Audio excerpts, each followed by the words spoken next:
चुटकी चिड़िया बहुत गरीब थी जो अपने पति कालू कौवे और अपने दो छोटे छोटे बच्चे गोलू चिड़िया और गुनगुन चिड़िया के साथ रहा करती थी।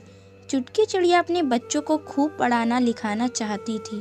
कालू जी, जिस तरह से हम मेहनत मजदूरी करके अपने और अपने बच्चों का पेट पाल रहे हैं, मैं नहीं चाहती कि आने वाले समय में हमारे बच्चे भी इसी तरह की गरीबी देखें, मेहनत मजदूरी करें। इसलिए मैं चाहती हूँ कि हमारे बच्चे भी स्कूल जाएं। चुटकी, हम अपने बच्चों के लिए 2 वक्त का खाना सही से नहीं जोड़ पा रहे और तुम उन्हें स्कूल भेजने की बात कर रही हो। तुम्हारा दिमाग तो सही है। इसका मतलब आप यही चाहते हैं ना कि हमारे बच्चे भी हमारी तरह भूखे मरे और मेहनत मजदूरी करे। इस तरह से चुटकी चिड़िया की कालू कौवे से लड़ाई होने लगती है। कालू कौवा गुस्से में घर से निकल जाता है और तभी उसका एक्सीडेंट हो जाता है जिसमें कालू कौवा की मौत हो जाती है। अब घर और बच्चों की सारी जिम्मेदारी चुटकी पर आ जाती है, पर चुटकी चिड़िया ने कभी कोई काम नहीं किया था, इसलिए वह दूसरों पर निर्भर हो जाती है और दूसरों से खाना मांग मांग कर अपने बच्चों का पेट भरने लगती है। सारी गलती मेरी है। मुझे उस दिन कालू जी से लड़ना नहीं चाहिए था। कालू जी रहते तो आज मैं और मेरी बच्चे भूखे न रहते। जब से कालू जी गए हैं तब से मैं अपने बच्चों का सही से पेट भी नहीं भर पा रही। कैसी माँ हूँ मैं। माँ, तुम क्या सोच रही हो? कुछ खाने को तो दो ना। सुबह से हमने कुछ नहीं खाया, बहुत भूख लगी है। हाँ मेरी बच्चों, मैं अभी तुम्हारे लिए खाना लेकर आती हूँ। इतना बोलकर चुटकी खाने की तलाश में चली जाती है।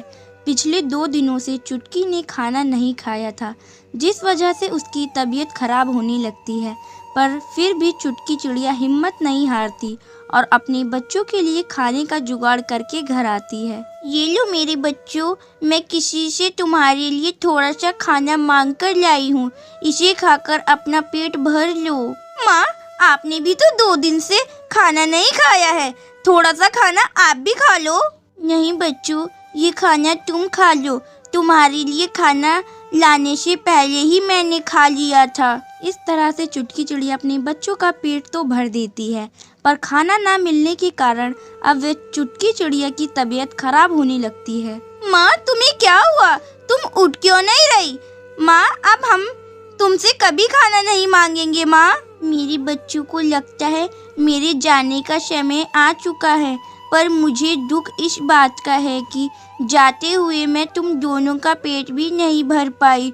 मेरे बच्चों, मुझसे वादा करो, मेरे जाने के बाद तुम मेरी तरह किसी के आगे खाने के लिए हाथ नहीं फैलाओगे। तुम अपने पिता की तरह मेहनत मजदूरी करके अपना पेट भरोगी। अपने बच्चों से यह वादा लेकर चुटकी चिड़िया अपना दम तोड़ देती है। अब चुटकी चिड़िया के दोनों बच्चे अनाथ हो चुके थे, पर उन्हें चुटकी चिड़िया की बात समझ आ चुकी थी, इसलिए वह दूसरों पर निर्भर ना होकर खुद मेहनत मजदूरी करते हैं और अपना पेट भरते हैं। तो दोस्तों, कैसी लगी आपको हमारी कहानी? अगर आपको हमारी कहानी पसंद आई हो तो कमेंट करके ज़रूर बताएं, और अगर आप हमारे चैनल पर नए हो तो हमारे चैनल को सब्सक्राइब और लाइक करना ना भूलें।